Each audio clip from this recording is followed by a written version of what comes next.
నటశిక్షణాలయము. దుస్తులు, costumes. 3. Identifying status and personality. అంతస్తుని, మూర్తిమత్వము గుర్తించడము. ప్రభువులు, అరిస్టోక్రసీ. కూలీల వర్గము, working class, factory workers, blue collar workers.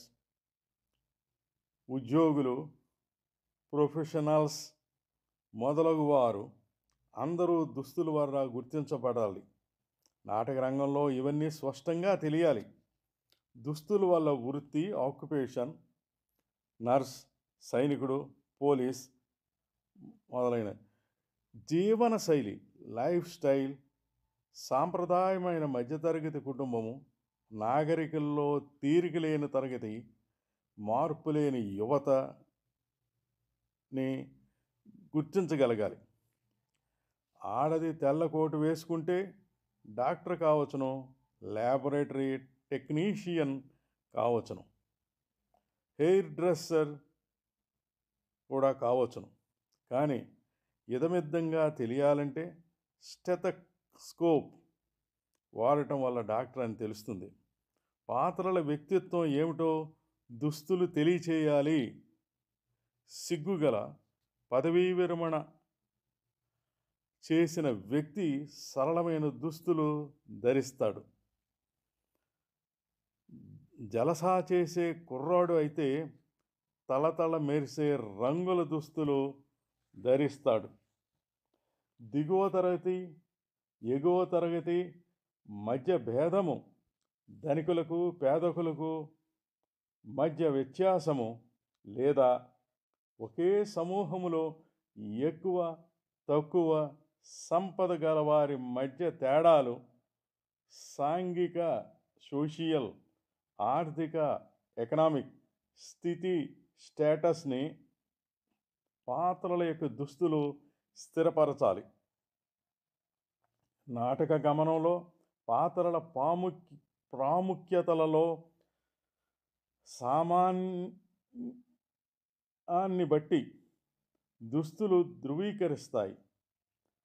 పరికల్పనలో మూలాంశాలను, ముఖ్య ఉద్దేశాలను ఒకటి కానీ అన్నీ కానీ వాడుకుంటూ చిన్న పాత్రల నుంచి ప్రధాన పాత్రలను ప్రత్యేకముగా నిలబెట్టాలి. దుస్తులలో మార్పులు తీసుకొని వస్తూ నాటక గమనము వృద్ధికి, development of the dramatic action బాహాటంగా తోడ్పడినట్లు దుస్తుల వల్ల తెలియాలి. వినోదము నుంచి విషాదానికి గల మార్పు, సంపదలో, వయసులో లేదా బాగా బ్రతకడం మొదలగునవి మార్పులను పాత్రలో ధరించిన దాన్ని బట్టి గుర్తించగలగాలి. దుస్తుల వల్ల వయస్సు, ఏజ్ కూడా తెలియాలి. యువకుడు వృద్ధుని వేషం వేయటానికి, వృద్ధుడు యువకుని వేషం వేయటానికి దుస్తులు సహకరించాలి. యువకుడు వృద్ధుని వేషం వేసేటప్పుడు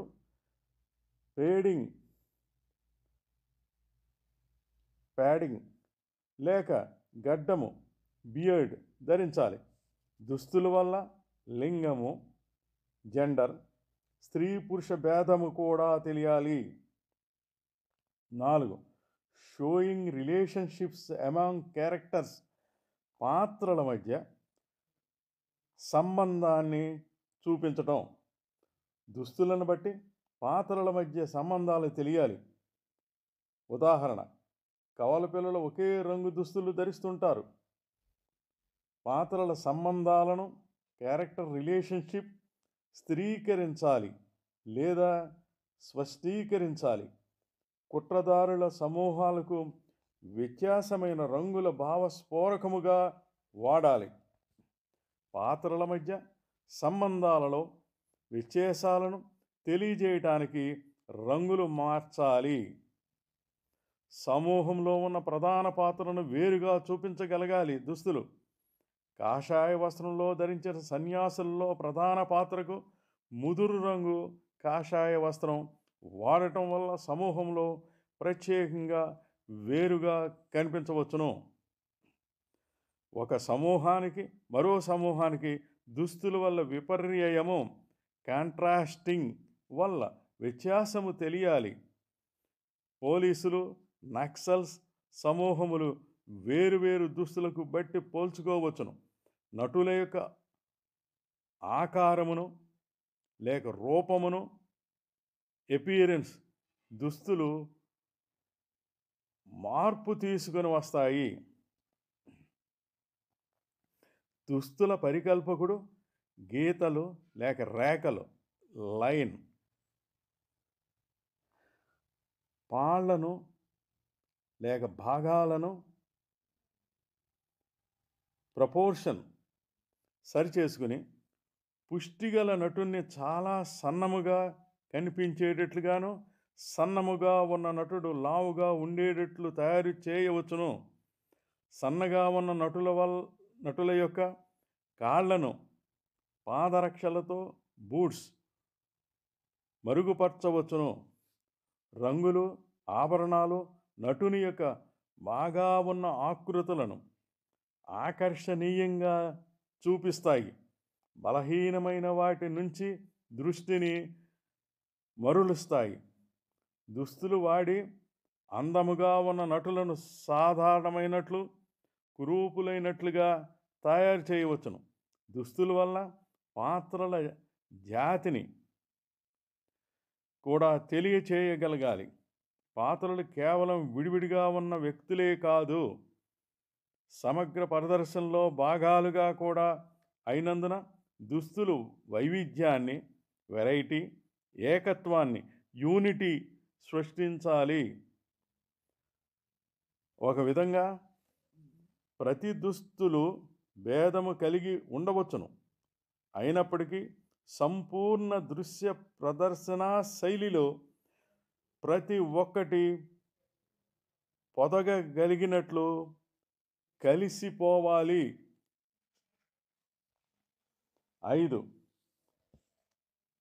creating symbolic and non human characters. ప్రతీక, అమానుష పాత్రలు సృష్టించటం. ప్రతీక సింబాలిక్ పాత్రలకు, అమానుష నాన్ హ్యూమన్ పాత్రలకు ప్రత్యేకతని దుస్తులు, స్పెషల్ కాస్ట్యూమ్స్ సృష్టించాలి. విశేషమైన దుస్తులు వాడటం వల్ల ప్రత్యేక యాబ్స్ట్రాక్ట్ ఉపాయాన్ని ఐడియాస్ తెలుపుతాయి. లేదా అద్భుతమైన ప్రాణులకు ఫెంటాస్టిక్ క్రీచర్స్ రూపం కల్పించటం జరుగుతుంది.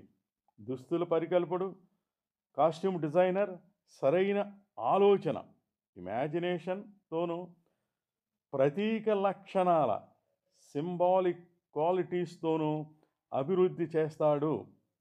ఉపాయాలని, గుణాలను దుస్తులు ఏ విధముగా తెలుపుతాయో.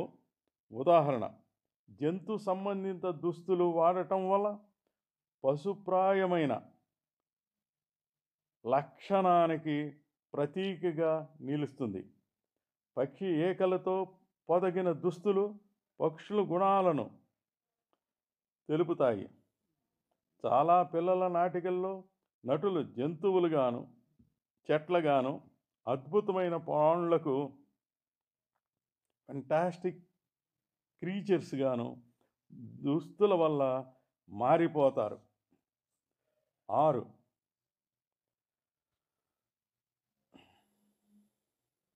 Meeting performers needs. ప్రదర్శకుల అవసరాలు సమకూర్చటం. నటుడు కానీ దుస్తులలో స్వేచ్ఛగా తిరగగలిగేటట్లు కొట్టాలి. ప్రతి ఒక్క ప్రదర్శకుని అవసరాన్ని దుస్తులు తీర్చాలి. నటీనటుల నృత్యం చేసినా, కత్తి యుద్ధం చేసినా, ఒకే నాటకంలో అనేక దుస్తులు ఒకదాని తర్వాత ఒకటి వెంటనే మార్చుకోవలసి వచ్చినా వీలుగా ఉండేటట్లు చూడాలి. నాటక రంగంలో దుస్తులు మార్చటం సహజం. నాటక రంగంలో దుస్తులు అనుభవమునకు తగినట్లే కాక కళాత్మకంగా కూడా ఉండాలి. ఎంత ఆకర్షణీయము, అట్రాక్టివ్గా ఉన్న, ప్రతీక సింబాలిక్గా ఉన్న రంగస్థల దుస్తుల ప్రదర్శనకు సరిగా అనువైనవిగా ఉండాలి. స్త్రీలు పొడవుపాటి నైట్ గౌన్ వేసుకుని తిరుగుతున్నప్పుడు కాళ్లకు అడ్డుపడిపోకుండా పరికల్పన చేయాలి. నృత్యకారులకు దుస్తులు కూడా సరైనవే ఉండాలి. అవి ఎంత మాత్రం నృత్యానికి అవరోధము కాకూడదు. వారు తిరగాలి, గెంతాలి, నుంచోవాలి, కూర్చోవాలి. ఏ కదలికలకైనా దుస్తులు అనుకూలముగా ఉండాలి. దుస్తులు కదలికకు సహకరించటం కానీ లేదా ఆటంకపరచటం కానీ చేస్తాయి. తేలికైన, వీలైన, సరిగ్గా సరిపోయిన వస్త్రాలు శరీరానికి స్వేచ్ఛనిస్తాయి.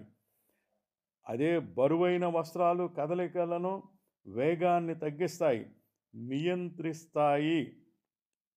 కదలికలు, మూమెంట్స్ రంగస్థల వ్యాపారములు, స్టేజ్ బిజినెస్ మొత్తంగాను నిదానముగాను సంపూర్ణ నమూనాను, ప్యాట్రన్ నిర్ణయించటానికి దుస్తులు సహకరిస్తాయి. నాటక ప్రదర్శనకు ముందు రోజుల్లోనే నటీనటులు కూడా దుస్తులు ధరించి అనుభవం గడించాలి. దుస్తులు పాత్రల భావస్థితిని, వాతావరణాన్ని, మూడ్ అండ్ అట్మాస్ఫియర్ స్ఫురింపజేస్తాయి. 7. మెయింటైనింగ్ కన్సిస్టెన్సీ, అనుగుణ్యత సాధించుట. నాటకం మొత్తానికి, ముఖ్యముగా ఇతర దృశ్య మూలాంశాలతో అనుగుణ్యముగా దుస్తులు ఉండాలి. వాస్తవిక నాటక ప్రదర్శన, రియలిస్టిక్ ప్రొడక్షన్లో, నిత్య జీవితంలోని ఇంటి మాదిరి సెట్ అయితే దుస్తులు సాధారణంగా ఉంటాయి. అదే ఎక్కువ స్టైలైజ్డ్ ప్రొడక్షన్ విధానములో ఉన్న ప్రదర్శన ప్రకారము ఆలోచనాత్మకంగాను, శక్తివంతంగాను దుస్తులు రూపకల్పన కావాలి. మరికొన్ని విషయాలు మరో భాగంలో